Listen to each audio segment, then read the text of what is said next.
उससे पहले भी 24 को हमारे घर पे भी हमला करने की कोशिश की थी। मैंने शाम को वीडियो वगैरह सारी देखी थी। छोटे भाई के पीछे वो लगे थे और 4 बार उन्होंने हमारे घर के आमने सामने उनके मेरी गली में उतरे भी हैं वो। इनेलो प्रदेश अध्यक्ष नफे सिंह राठी की हत्या से पहले उनके घर पर भी हमले की कोशिश की गई थी। शूटर उनके घर के बाहर 4 बार गाड़ी से उतरे थे और इतना ही नहीं, उनके बेटे का भी पीछा किया था। यह जानकारी नफे सिंह राठी के भतीजे कपूर राठी ने झज्जर के कमिश्नर बी सतीश बालन को दी। इससे पूर्व सोमवार की दोपहर नफे सिंह के परिजनों और समर्थकों ने हत्यारों को जल्द से जल्द गिरफ्तार करने की मांग को लेकर झज्जर लघु सचिवालय के सामने धरना दिया। धरने की सूचना मिलते ही कमिश्नर बी सतीश बालन नफे सिंह राठी के परिवार के सदस्यों से मुलाकात करने पहुंचे। उन्हें मामले की उचित जांच और जल्द बाकी आरोपियों की गिरफ्तारी का आश्वासन दिया। नफे सिंह राठी के भतीजे कपूर राठी ने बताया कि 24 फरवरी के दिन हमारे चाचा नफे सिंह राठी के घर पर भी बदमाशों ने हमला करने की कोशिश की थी।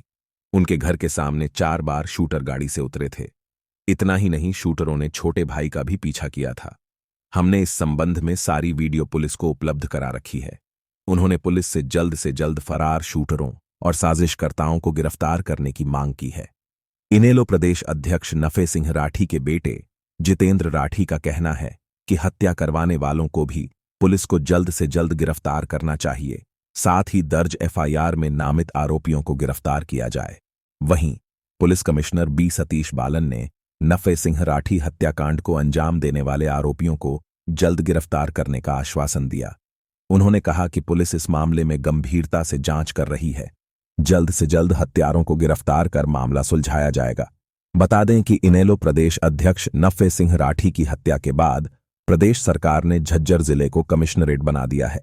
दूसरी तरफ पुलिस ने नफे सिंह राठी की हत्या की वारदात को अंजाम देने वाले 2 शूटरों और वारदात के दौरान प्रयोग में लाई गई गाड़ी मुहैया कराने वाले आरोपी को तो गिरफ्तार कर लिया है, लेकिन 2 शूटर अभी भी पुलिस की पकड़ से बाहर हैं। इतना ही नहीं, नफे सिंह राठी की हत्या के पीछे का असली मास्टरमाइंड कौन है, यह सवाल पुलिस के लिए भी अब तक पहेली ही बना हुआ है। पूरा सिस्टम ही बदल गया जिसकी वजह से सर जो पकड़े गए उनसे कोई सोर्स तो मिल रहा नहीं।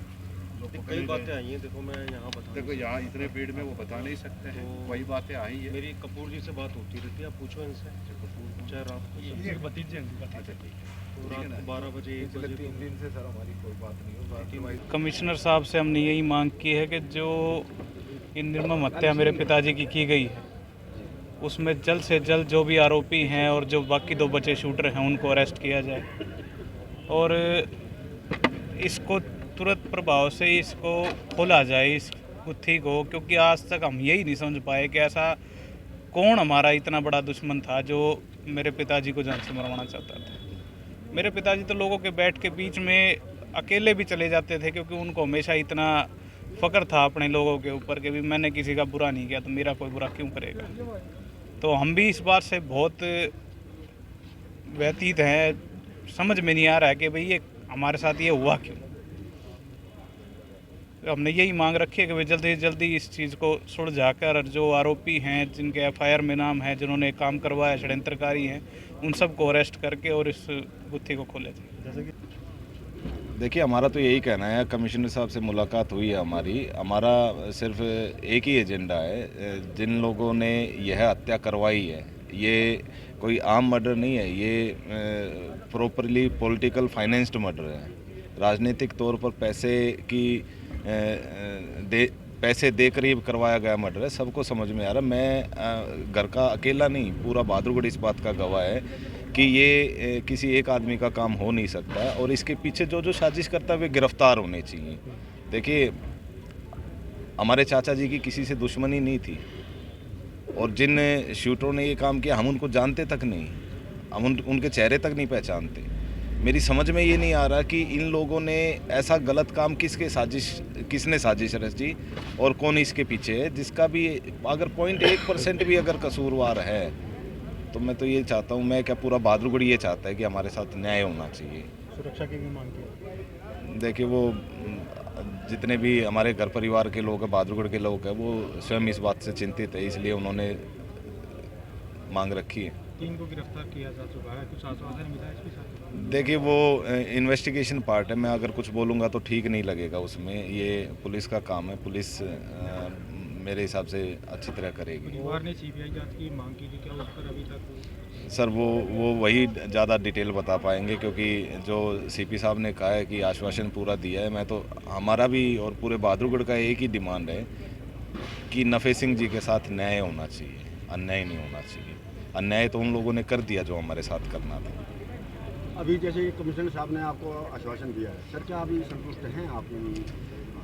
देखिए it's a part of investigation, वो कर रहे हैं और हम उनके किसी भी कार्य में बाधा नहीं डालना चाहते कि हमारी वजह से वो पुलिस डिस्टर्ब हो, हमारी वजह से प्रशासन डिस्टर्ब हो। हम ऐसा कोई काम नहीं करेंगे जिससे पुलिस को इम्पैक्ट आए, पुलिस को हमारी तरफ ध्यान देना पड़े। हम पुलिस के साथ हैं और उनका जो विश्वास है हम कायम रखेंगे। गोवा में 4 आरोपी देखे गए हैं, जिसमें से 2 को गिरफ्तार किया, 2 फरार हैं। जी, क्या कहना चाहोगे? वो तो सब पुलिस ने वीडियो जारी किया है, वो तो सबके सामने है। हम तो क्या बताएं, वो तो जब तक वो नहीं पकड़े जाएंगे साजिशकर्ताओं का पता नहीं लगेगा। तो वो उस केस में 3 की तो गिरफ्तारी कर ही दी है जिले पुलिस ने पहले से। सो बाकियों के लिए हम दूसरे स्टेट से भी हम कोऑर्डिनेट कर रहे हैं, वो ऑलरेडी कर रहे हैं, अर्पित जैन कर रहे हैं और उम्मीद है कि उनको भी जल्दी से जल्दी कहीं भी हो गिरफ्तार करें लेंगे।